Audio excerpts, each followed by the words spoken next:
Hey guys, welcome back to my channel. I hope everyone is doing great. In today's video, we will discuss about central bank and its functions. So let's start. Central bank is an apex body that controls, operates, regulates and directs the entire banking and money structure of the country. So apex means the topmost or supreme body that controls means that runs, operates means that makes them work, regulate means manages, and direct means giving directions to the entire banking and money structure of the country. So by reading the definition, you will get to know that central bank occupies the topmost position in the banking system of the country. So RBI is the Central Bank of India and it comes into existence on 1st April 1935. So central bank are known by different names in different countries. For example, People Banks of China is Central Bank of China. Federal Reserve System is Central Bank of USA. So central bank, that is RBI, it performs certain functions as well. So the first function is currency authority. So being the central bank, RBI has the sole, that is only authority of issuing currency notes. So central bank is the only body which print notes in the country. It prints all the currency notes except 1 rupee notes and coins because they were issued by the Ministry of Finance. All the currency issued by central bank is its monetary liability. Monetary liability means the fixed amount or duty or obligation to pay. So central bank is obliged to back the currency with assets of equal value. So now there is a question that why currency issued is monetary liability of RBI, or why bank need to have, like why central bank needs to have assets of equal value to print currency. So जब भी आप physical form में cash लेने के लिए जाते हैं, so either you go to the bank और you go to the ATM. जब आप बैंक में जाते हो तो you give them cheque and in return they give you money, या फिर वो आपसे कुछ कोई पर्ची भरवाते हैं एंड वहाँ उससे भी आपको पैसे मिल जाते हैं. ठीक है. जब आप एटीएम में जाते हैं, वहां पे मतलब जो जिस पर्टिकुलर बैंक का वो एटीएम होता है, उस बैंक ने उसमें पैसे डाले होंगे. मतलब आप एटीएम कार्ड इंसर्ट करते हैं और पैसे आ जाते हैं. मतलब किसी ने तो उसके अंदर पैसे डाले हैं. अब वो जिस बैंक का है, दैट इज अगर वो एसबीआई का है या पीएनबी का है या कैनरा बैंक का है और उसी एटीएम है, एसबीआई का एटीएम है लेट्स से, तो मतलब एसबीआई के बैंक ने उसके अंदर पैसे डाले हैं ना. अगर पीएनबी का है तो पीएनबी वाले बैंक ने उसके अंदर पैसे डाले हैं ना. ठीक है. तो मतलब ये तो तय है कि बैंक के पास पैसा होता है, लेकिन उनके पास पैसा आता कहाँ से है? उनके पास पैसा जो आता है वो उनको आरबीआई देता है. अब ऐसा तो है नहीं कि कमर्शियल बैंक खुद ही पैसे प्रिंट करने लग जाएंगे, क्योंकि अथॉरिटी तो सेंट्रल बैंक के पास है. तो सेंट्रल बैंक उनको पैसे देता है, लेकिन सेंट्रल बैंक किसी को भी पैसे ऐसे ही नहीं दे देता, भले ही वो कमर्शियल बैंक है. सेंट्रल बैंक क्या करता है? उनसे कुछ चीजें लेता है. तो कमर्शियल बैंक क्या करते हैं?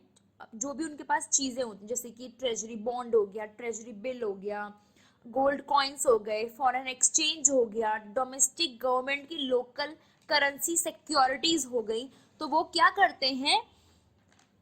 कमर्शियल बैंक सेंट्रल बैंक को ये सब देते हैं और सेंट्रल बैंक उनको बदले में पैसे देता है. तो जब उसके पास वो आ जाते हैं एसेट्स आरबीआई के पास, वो करेंसी प्रिंट करता है और उनको दे देता है. अब जब वो उनको पैसे देता है ना, उसमें लिखा होता है नोट्स में, करेंसी नोट्स में, I promise to pay the bearer the sum of dash rupees. Let's say 10 rupees. So I promise to pay the bearer the sum of 100 rupees और 10 रुपीज. मतलब जब कमर्शियल बैंक ने उसको gold coins, treasury bills ये सब दिए, तो उसने क्या करा? आरबीआई ने उनको पेपर दे और ये पेपर करेंसी नोट्स दे दिए और ये बोला कि मैं प्रॉमिस करता हूं कि मैं इतने पैसे दूंगा. तो एक्चुअली में जो वो पीस ऑफ पेपर है, they are a fiat money और they are just a piece of a paper. अगर they are acting as a money because government orders them to act as money. अगर government उनको ये बोल देती है कल कि ये रुपीज नहीं चलेंगे, तो फिर आप उनसे ट्रांजैक्शन नहीं कर सकते, फिर वो मनी नहीं है. ठीक है. तो और ये करेंसी कुछ भी हो सकती है. सेंट्रल बैंक के पास फॉरेन रिजर्व्स होते हैं, तो उससे भी नोट्स इशू कर सकता है. उसके पास पब्लिक की भी चीजें होती है, तो वो उससे भी इशू कर सकता है. लेकिन वो उसको कमर्शियल बैंक को क्यों देगा, जब कमर्शियल बैंक उसको कुछ चीज देगा. ठीक है. तो इसीलिए सेंट्रल बैंक उतनी ही करेंसी को प्रिंट करता है जितने एसेट्स होते हैं, उससे ज्यादा वो करेंसी को प्रिंट नहीं करता. So being the currency authority, being the sole authority of note issue, there are certain advantages. So first one is it leads to uniformity in note circulation. So if there is only one authority issuing notes, then there is a homogeneous notes, no chaos between people. नहीं तो barter system की तरह हो जाएगा, लोग झगड़ा करने लग जाएंगे. एंड कोई कंफ्यूजन भी नहीं है अगर सिर्फ एक ही मतलब अगर एक ही टाइप के नोट्स पूरी इकोनॉमी में प्रिवेल कर रहे हैं तो कोई क्योज नहीं होगा. बिकॉज अगर आप देखो भी तो जो फॉरेन करेंसीज होती है वो भी चेंज होती है ना. अगर आप उनको यूज कर रहे हो डोमेस्टिक, तो वो आप उनको चेंज कर सकते हो ना, क्योंकि उनकी वैल्यू कुछ और होती है, हमारी वैल्यू कुछ और होती है. ठीक है. Second, it gives the central bank power to influence money supply. So in the upcoming videos, you will get to know that how central bank influences money supply in the economy. The third one is it enables the government to have control over the central bank with respect to issue of notes.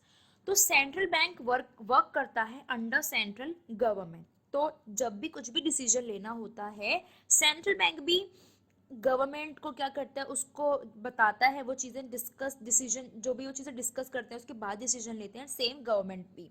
ठीक है. क्योंकि वो उसके under आता है, तो इसीलिए government का कहीं ना कहीं कंट्रोल रहता है आरबीआई पर. अब जैसे कि आपने देखा होगा, जब 500 एंड 1000 रुपीज के नोट्स बंद हो गए थे, तो ये गवर्नमेंट का फैसला था. ठीक है. लेकिन वो नहीं तो सेंट्रल बैंक उसे क्यों मानता, बिकॉज क्योंकि वो उसके अंडर आता है, इसलिए मानना पड़ा उसको. So it ensure public faith in the currency system. So जो सेंट्रल बैंक है, इट परफॉर्म वेरियस फंक्शंस. ठीक है. उसकी वजह से क्या होता है, पब्लिक का फेथ आ जाता है. बिकॉज कभी कभी बैंक डूबते हैं, तो आरबीआई उनको आप ये कह सकते हो उनको फंड्स देता है कि वो दोबारा से सर्वाइव करें. तो इसीलिए पब्लिक का फेथ रहता है कि उनका पैसा डूबेगा नहीं अगर वो बैंक में रखेंगे. अगर एक सिंगल बॉडी है जो कि उनको मॉनिटर कर रही है, जो कि उनको चेक कर रही है, उनको ऑपरेट कर रही है, रेगुलेट कर रही है, तो उनको इसीलिए फेथ रहता है. And it also helps in stabilization of internal and external value of currency. तो हम देखेंगे ये कैसे होता है. सो आरबीआई का जो सेकेंड फंक्शन है, it is banker to the government. So RBI acts as a banker, agent and financial advisor. So as a banker, it maintains accounts of the government. It manages accounts of the government. It accepts receipts and makes payment for the government and carries out the activity of exchange. It also gives loans and advances to the government and for temporary periods, and this is called deficit financing. तो sometimes क्या होता है, central government जो होती है या फिर जो स्टेट गवर्नमेंट है, वो मतलब कि उनके एक्सपेंडिचर ज्यादा हो जाते हैं रेवेन्यू से. तो उस केस में वो क्या करते हैं, वो लोन लेते हैं. किससे लेते हैं, आरबीआई से लेते हैं. आरबीआई उनको सेम, वो उनको ऐसे ही तो लोन देगा नहीं, वो उनसे कुछ चीज लेगा. वो क्या होती है, तो मतलब कि जो बैंक है वो नहीं, सॉरी बैंक नहीं, जो गवर्नमेंट है वो क्या करेगी, सिक्योरिटीज को सेल करेगी. जैसे कि मैंने आपको पहले बताया, ट्रेजरी बिल हो गए, ट्रेजरी बॉन्ड हो गई, वो उसको सेल करेगी आरबीआई को. आरबीआई क्या करेगा फिर, मतलब अब आरबीआई के पास और आ गई रिजर्व, जो है वो रिजर्व नहीं, जो उसके पास एसेट्स हैं वो और आ गए, वो और करेंसी प्रिंट कर सकता है. तो जब ये चीज होती है तो हम उसको बोलते हैं डेफिसिट फाइनेंसिंग. मतलब जब कभी गवर्नमेंट के पास सफिशिएंट बजट नहीं हो पाता है, मतलब जब उसके बजट में डेफिसिट हो जाता है, तब वो आरबीआई से लोन लेता है. So RBI acts as an agent. So central bank has the responsibility of managing the public debt. Public debt क्या होता है? That is the total amount which is borrowed by government to meet its development budget. तो उसको manage करना भी central bank की ही जिम्मेदारी है. As a financial advisor, so central bank advises the government from time to time on economic matters, on financial matters, या फिर कौन सी पॉलिसी आपको लानी चाहिए, तो इन सारी चीज़ों पर आरबीआई गवर्नमेंट को एडवाइस करती है. Now the next and very important function of central bank is controller of money supply and credit. तो बीच हमने बात करी थी कि मनी सप्लाई को आरबीआई कैसे इन्फ्लुएंस करता है, तो वो सब इस पॉइंट में कवर होगा. ठीक है. सो द प्रिंसिपल फंक्शन जो है सेंट्रल बैंक का वो यही होता है कि वो सप्लाई ऑफ क्रेडिट की इकोनॉमी में कितनी सप्लाई है, मनी की कितनी सप्लाई है, उसको वो कंट्रोल कर सके. ठीक है. क्योंकि ये जो चीज़ें कंट्रोल वो करता है वो क्रेडिट मेजर्स के थ्रू करता है, इसीलिए हम इसको क्या कहते हैं? Credit control policy. So central bank adopts various measures to control the supply of money in the economy.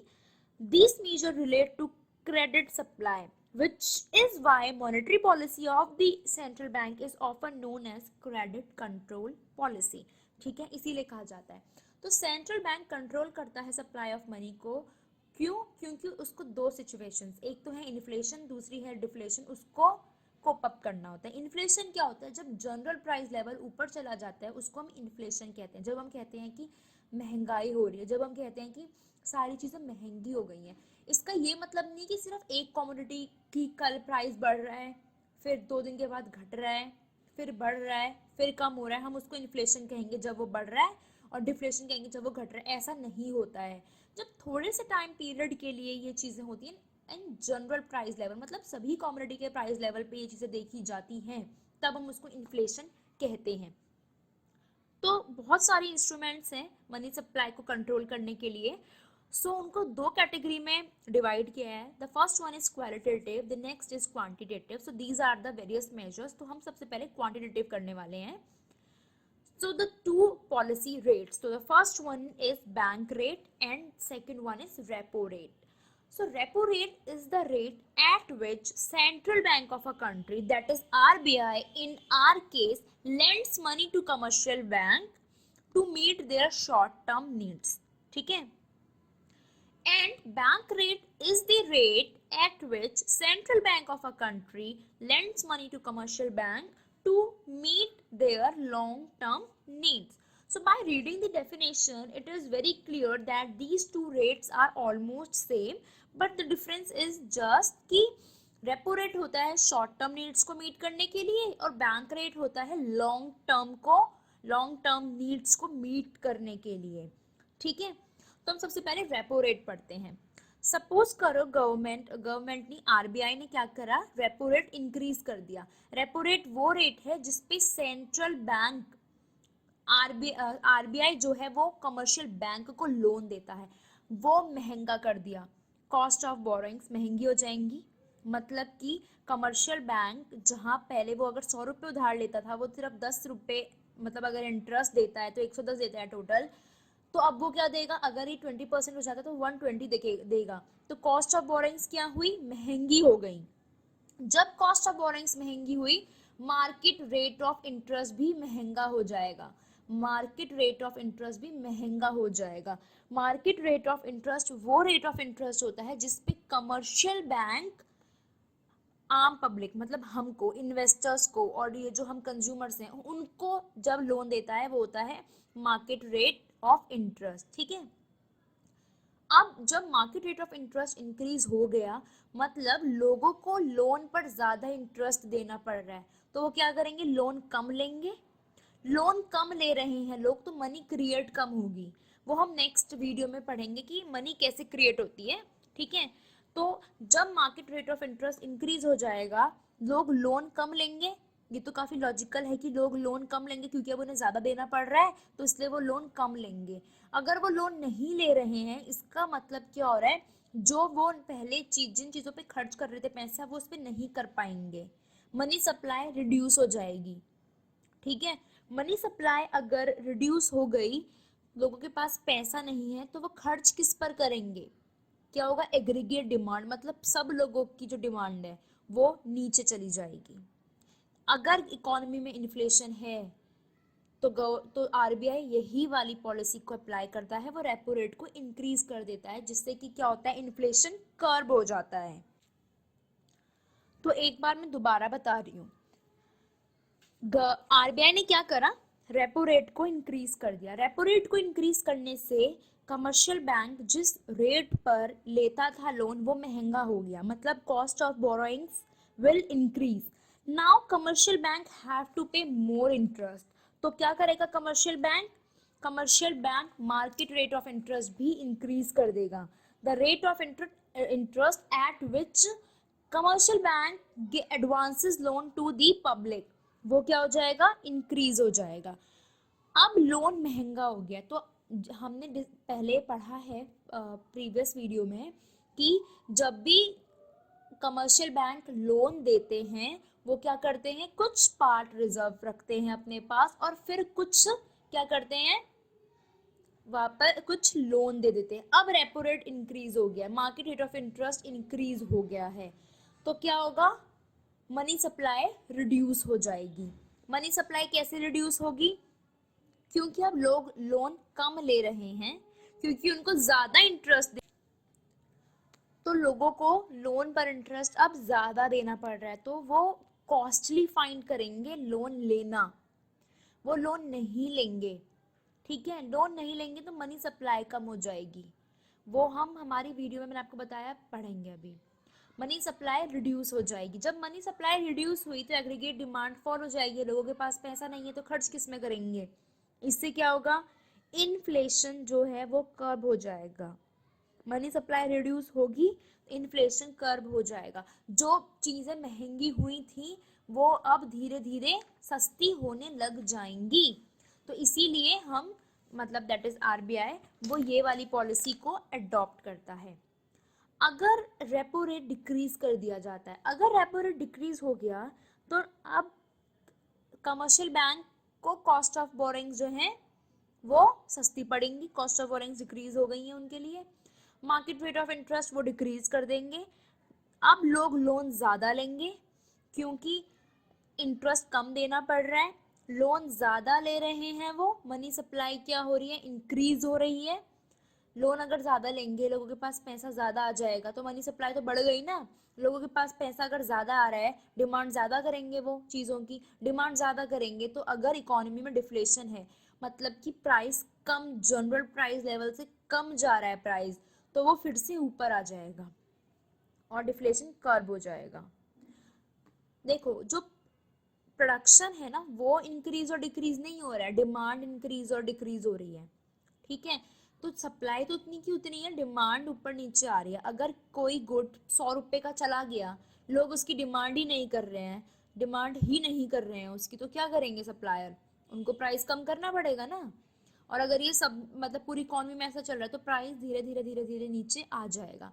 तो इसीलिए आरबीआई इसीलिए क्या करता है? रेपो रेट, क्योंकि वो ये चीज़ वो खुद ही कंट्रोल कर रहा है, लाइक ये उसका रेट होता है, कमर्शियल बैंक से उसका डायरेक्ट रिलेशन है यहाँ पर, तो इसीलिए वो खुद ही इन रेट्स को क्या करता है? चेंज करता है, फ्लक्चुएट करता है। और तो बैंक रेट और रेपो रेट सेम है, और यही सेम प्रोसेस बैंक रेट का भी होगा। ठीक है, तो अभी हम पढ़ेंगे two policy rate are CRR and SLR. So the first one is cash reserve ratio and SLR is statutory liquidity ratio. So these two things comes under the heading of legal reserve requirements. So commercial bank are obliged to maintain reserve. It is very quick method for controlling the credit power of bank. So commercial bank are required to maintain reserves on two accounts. The first one is CRR, which is cash reserve ratio, and it refers to minimum percentage of deposits to be kept by commercial bank with the central bank. तो हमको जो हम deposits, जितने भी हम deposits करते हैं वो हम बैंक में रखते हैं, तो बैंक क्या करता है? उनका कुछ पोर्शन क्या वो सेंट्रल बैंक के पास रखता है। So basically this refer to the proportion of total deposits of commercial bank which they must keep as cash reserves with the RBI. So this ratio is fixed by the central bank कि उनको कितना रखना है RBI के पास, वो भी कौन decide करेगा, आरबीआई ही डिसाइड करता है. And this ratio is varied from time to time to regulate the supply of money in the economy. तो ऐसा नहीं होता कि हमेशा कांस्टेंट रहता है, नहीं, इकोनॉमिक सिचुएशन के हिसाब से ये चेंज होता रहता है. ठीक है. SLR ratio, so it refers to the minimum percentage of demand deposits which commercial bank are required to maintain with themselves. So this refers to liquid assets of commercial bank which they must maintain on daily basis as a minimum percentage of their total deposits. So liquid assets are the assets which can be converted into money easily. So bank do not keep reserves in cash form, they have in the form of liquid assets such as government and other approved securities. Approved securities are those securities whose repayment is guaranteed by the government, कि एक authority ने guarantee दे दी कि हाँ ये तो payment इसकी तो होके रहेगी. तो ऐसा होता है. SLR is also fixed by the RBI and is varied from time to time. तो अब हम पढ़ेंगे कि CRR में अगर चेंज होगा तो क्या होगा. सो क्या करा आरबीआई ने, CRR इंक्रीज कर दिया. ठीक है.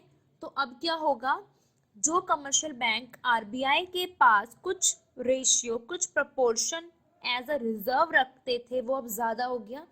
अगर वो रिजर्व ज्यादा रखेंगे तो जो लोन देने के लिए अमाउंट बचेगी वो कम बचेगी. अगर लोन देने के लिए अमाउंट कम बचेगी तो मनी क्रिएट कम होगी, मनी सप्लाई कम हो जाएगी ओवरऑल. ठीक है. मनी सप्लाई अगर कम हो जाती है इकोनॉमी में, लोगों के पास पैसा नहीं है तो वो डिमांड क्या करेंगे, उनके पास डिमांड नहीं रहेगी. बिकॉज क्योंकि अगर आप खुद सोचो, अगर आपके पास कभी भी एकदम से बहुत सारा पैसा आ जाता है या फिर आपकी जॉब भी लग जाती है तो आप क्या करोगे, आप कंज्यूम ज्यादा करोगे रादर देन सेविंग. आप उसको सेव नहीं करोगे, आप कंज्यूम ज्यादा करोगे. आप ऐसे बोलोगे कि मुझे ये चीज लेनी है, ये चीज लेनी है, ये चीज लेनी है, तो कंजम्पशन ज्यादा बढ़ जाएगा जिससे डिमांड बढ़ रही है. तो आपकी पर्टिकुलर डिमांड बहुत छोटी होती है, लेकिन जब ये बड़े लेवल पर हो रहा है, जब ये एग्रीगेट कलेक्टिव हो रहा है, तब ये इम्पैक्ट करती है. तो मनी सप्लाई के कम हो जाने से एग्रीगेट डिमांड, पूरी इकोनॉमी में डिमांड कम हो जाती है और इन्फ्लेशन कर्व हो जाता है. इन्फ्लेशन क्या है, जब जनरल प्राइस लेवल ऊपर जा चुका है, अब हमको उसको नीचे करना है. तो आरबीआई क्या पॉलिसी अपनाता है, वो सीआरआर को इंक्रीज कर देता है. अगर उसने सीआरआर को डिक्रीज कर दिया तो क्या होगा, अब लोन देने के लिए अमाउंट ज्यादा बचेगी, मनी क्रिएट ज्यादा होगी, मनी सप्लाई बढ़ जाएगी. मनी सप्लाई, लोगों के पास पैसा ज्यादा आ गया है, वो डिमांड ज्यादा करेंगे और डिफ्लेशन कर्व हो जाएगा. तो RBI raises CRR to correct inflation and lowers it to correct deflation, and this is a very effective method and often used as a policy instrument of central bank to manage the supply of money in the economy. अब हम पढ़ते हैं SLR में क्या होता है. So as I told you, SLR is the minimum percentage of demand deposits which commercial bank are required to maintain with themselves. तो ठीक है, ये भी कौन फिक्स करता है, आरबीआई फिक्स करता है. अगर SLR इंक्रीज कर दिया, वही क्या होगा, बैंक अपने पास रिजर्व अब ज्यादा रखेंगे. सीआरआर में वो सेंट्रल बैंक के पास रखते हैं, एसएलआर में वो अपने पास रखते हैं. अगर वो अपने पास रिजर्व ज्यादा रख रहे हैं तो लोन देने के लिए अमाउंट कम हो जाएगी. लोन देने के लिए अमाउंट कम हो रही है तो मनी सप्लाई, मनी क्रिएट कम होगी, सप्लाई कम हो जाएगी, एग्रीगेट डिमांड फॉल कर जाएगी और इन्फ्लेशन कम हो जाएगा. और अगर इसका ऑपोजिट होता है, अगर एसएलआर को डिक्रीज कर दिया तो लोन देने के लिए अमाउंट ज्यादा है, मनी सप्लाई इंक्रीज हुई, एग्रीगेट डिमांड बढ़ गई, डिफ्लेशन कर्व हो गया. आई थिंक अब तो ये काफी क्लियर हो गया होगा कि चीजें वर्क कैसे करती हैं. जो नेक्स्ट क्वांटिटेटिव इंस्ट्रूमेंट्स है वो है open market instrument. So open market instrument क्या होता है कि बाय और सेल करते हैं गवर्नमेंट सिक्योरिटीज को. कौन करता है, सेंट्रल बैंक करता है. किससे करता है, या तो पब्लिक से या फिर कमर्शियल बैंक से. सो बेसिकली गवर्नमेंट सिक्योरिटीज को, जैसे कि ट्रेजरी बिल्स हो जाते हैं, ट्रेजरी बॉन्ड होते हैं, उनको सेल और बाय करता है सेंट्रल बैंक। किससे करता है? या तो पब्लिक से करता है, या तो पब्लिक से बाय करता है, या पब्लिक को सेल करता है, या कमर्शियल बैंक को बाय करता है, या कमर्शियल बैंक को सेल करता है। अब हम देखते हैं कि वो सेल कौन सी कंडीशंस में करता है और बाय कौन सी कंडीशन में करता है। So when central bank sell securities to the public, जब वो पब्लिक को सिक्योरिटीज सेल कर रहा है तो पब्लिक उसको क्या दे रही है in return? In return public को भी तो कुछ देना पड़ेगा ना, तो पब्लिक उसको पैसे देगी, कमर्शियल बैंक उसको पैसे देंगे। कमर्शियल बैंक ने पैसे दिया तो उनके पास पैसे कम पड़ गए, अब लोन देने के लिए अमाउंट नहीं है, फिर वही मनी सप्लाई कम हो जाएगी, एग्रीगेट डिमांड कम हो जाएगा और इन्फ्लेशन कर्ब हो जाएगा। ठीक है, अगर सिक्योरिटीज को सेल कर रहे हैं तो कमर्शियल बैंक को पैसा देना पड़ेगा। अगर कमर्शियल बैंक पैसा दे रहा है तो लोन देने के लिए तो पैसा बचा ही नहीं, उसके पास पैसा है नहीं, तो वो देगा कहाँ से? मनी सप्लाई क्या हुई? मतलब अब जो भी लोग कमर्शियल बैंक से लोन लेने के लिए आ रहे हैं वो भी नहीं ले पाएंगे, मनी सप्लाई कम हो जाएगी, क्रिएट नहीं होगी, एग्रीगेट डिमांड फॉल कर जाएगी, इन्फ्लेशन सही हो जाएगा। अगर सेंट्रल बैंक परचेज कर लेता है सिक्योरिटीज को, अगर वो परचेज कर रहा है, जैसे कि हमने अभी स्टार्टिंग में पढ़ा था जब करेंसी प्रिंट करने वाले टाइम पर, तो हमने देखा था वो परचेज कर रहा है और उनको क्या दे रहा है? कैश दे रहा है। तो सेम कैश दिया, पैसा आया, पैसा आएगा, कमर्शियल बैंक लोन देंगे, मनी क्रिएट होगी, मनी सप्लाई इंक्रीज हुई, एग्रीगेट डिमांड बढ़ गई, डिफ्लेशन कर्व हो गया। अब हम आते हैं क्वालिटेटिव फैक्टर्स पर। ठीक है, क्वालिटेटिव फैक्टर्स में जो फर्स्ट है वो है मार्जिन रिक्वायरमेंट। तो मार्जिन रिक्वायरमेंट होता है the current value of security offered for loan. तो जब भी आप लोन लेते हो तो सेंट्रल बैंक नहीं, कमर्शियल बैंक, मतलब हम अपनी बात करें तो कमर्शियल बैंक हमको ऐसे ही लोन नहीं दे देता है। ठीक है, वो हमसे कुछ चीज़ एज अ सिक्योरिटी रखवाता है, गिरवी रखवाता है। जैसे कि अगर आप होम लोन ले रहे हो तो आपसे घर गिरवी रखवाते हैं वो। ठीक है, जिससे कि अगर आप डिफॉल्ट कर जाओ तो वो उससे अपना पैसा रिकवर कर लें। तो जो सिक्योरिटी ऑफर की होती है ना वो जनरली हायर होती है उससे जो जितना लोन आपको दिया है। तो मार्जिन रिक्वायरमेंट उसी डिफरेंस को कहते हैं। सपोज करो a person asks for loan of ₹80 lakh and in return he gives collateral worth 90 lakh. So the difference, which is 10 lakh, not 1 lakh, is your margin requirement. तो लोन 80 लाख का लेना चाहता है वो इंसान, उसको कोलेट्रल, उस जो भी चीज उसने रखी है उसकी आज की वैल्यू देखते हैं हम कि उसकी आज की वैल्यू क्या है। अब बहुत सारे फैक्टर्स होते हैं आज की वैल्यू निकालने के लिए जो कि हमको कवर नहीं करने हैं। तो आज की वैल्यू उसकी उस चीज की आती है 90 लाख, और ये जो डिफरेंस है 10 लाख वो क्या हो जाता है? मार्जिन रिक्वायरमेंट है वो। अब अगर मार्जिन इंक्रीज कर दिया, अब लोगों को ना ज्यादा देना पड़ रहा है। पहले अगर वो सिर्फ 80 लाख के लोन पर 10 लाख रुपए एज अ मार्जिन रख रहे थे, मतलब तो टोटल 90 लाख रुपए कोलेटरल दे रहे थे, अब उनको 20 लाख देना पड़ रहा है। तो वो क्या करेंगे? वो लोन लेना कम कर देंगे। फिर वही सेम प्रोसेस, तो डिपेंडेंट है लोन पर। अगर उन्होंने लोन कम दिया, लोन कम लिया, तो क्या हुआ? मनी सप्लाई, मनी क्रिएट कम हुई, सप्लाई कम हुआ, एग्रीगेट डिमांड फॉल हुआ, इन्फ्लेशन कर्व हो गया। और अगर इसका ऑपोजिट होता है तो डिफ्लेशन कर्व हो जाता है। सो आई होप अब ये क्लियर हो गया होगा, हम बहुत पढ़ चुके हैं लोन इंक्रीज और decrease. Moral question, so it is a combination of both convenience that is persuade and pressure. ठीक है, तो RBI tries to persuade banks, that is his member banks, to follow its direction, but if it doesn't work then pressure is used. So the member banks generally do not ignore the advice of central bank. The central bank advise them to restrict loan during inflation and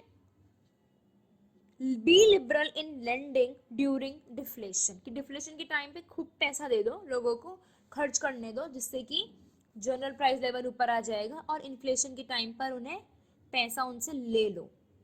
the third qualitative factor is rationing of credit. तो इसमें क्या होता है? It refers to fixation of quota of credit for different business activities. So commercial bank cannot exceed the quota limit while granting loans. Means RBI decide करती है कि किस business activity में कितना लोन देना है, उसके लिए कोटा फिक्स कर देती है.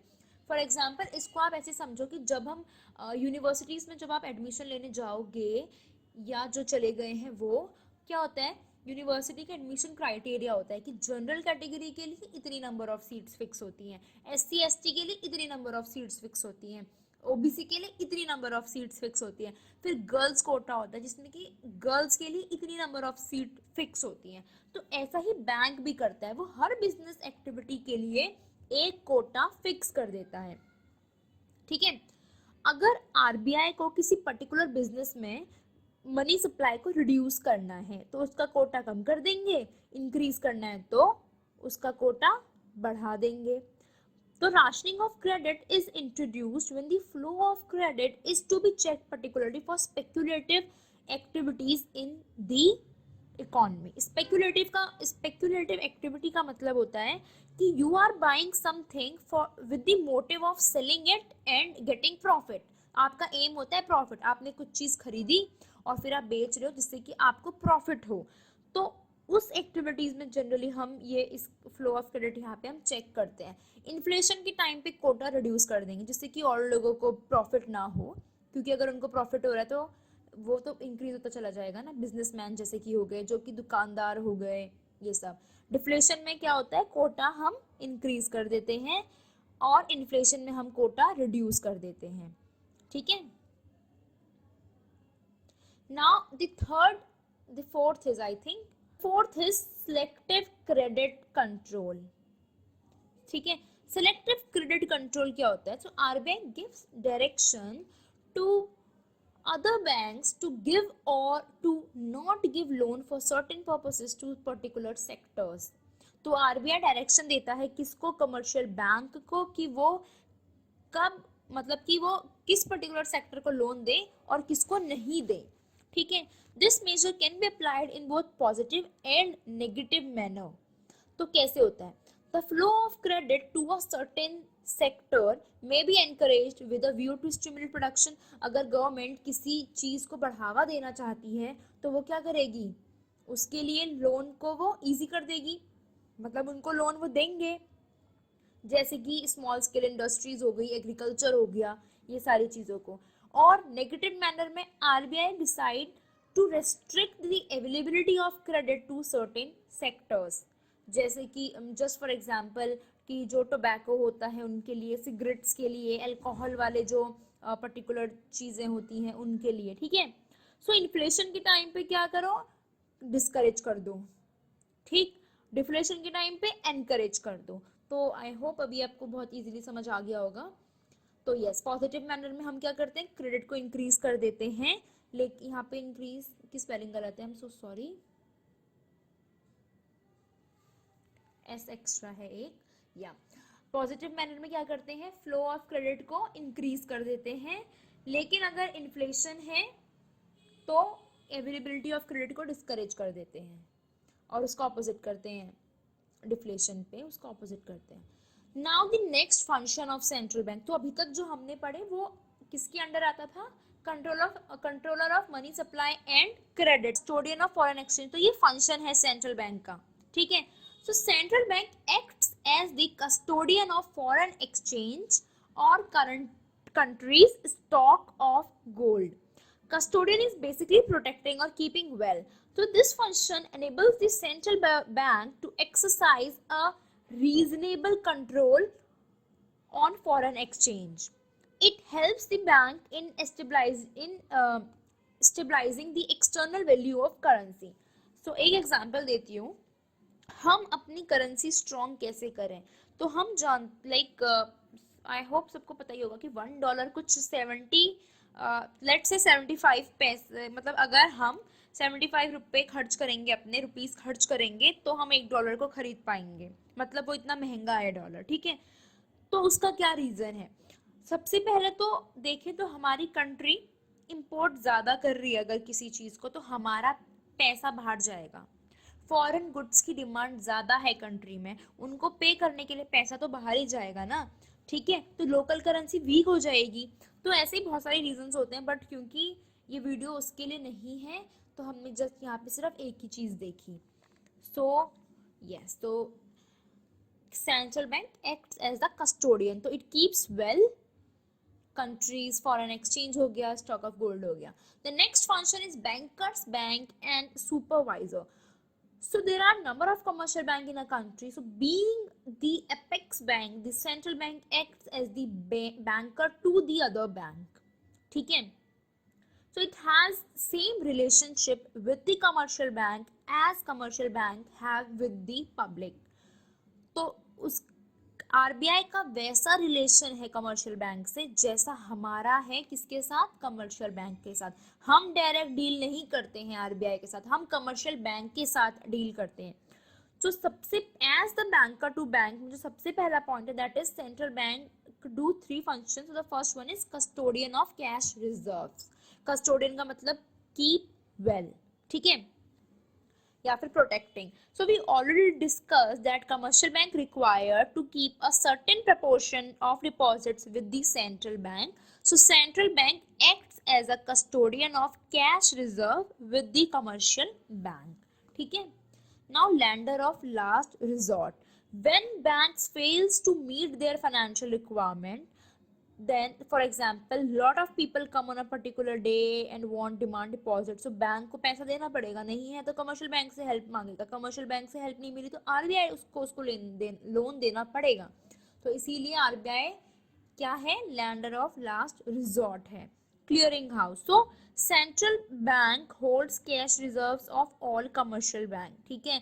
तो सीआरआर क्या था, वो रिजर्व जो कि कमर्शियल बैंक किसके पास रखते हैं, आरबीआई के पास। तो आरबीआई के पास सबके कैश रिजर्व्स होते हैं, सारे कमर्शियल बैंक के कैश रिजर्व्स होते हैं। तो it becomes very easy and convenient to perform this function. As commercial bank have their account with RBI, therefore RBI can easily settle claim of various commercial bank against each other by making debit and credit entries in their account. Suppose bank A receives check of rupees 50,000 of bank B and bank B receives check of rupees 20,000 of bank A. So the check of both banks are cleared through accounts with the central bank, and this is how central bank acts as a clearing house. So it avoids transfer of cash between the banks and reduces requirements of cash. ठीक है?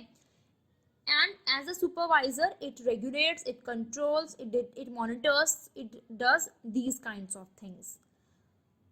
So that's it for today. I hope समझ में आया होगा. Yes, subscribe to my channel, please. Thank you.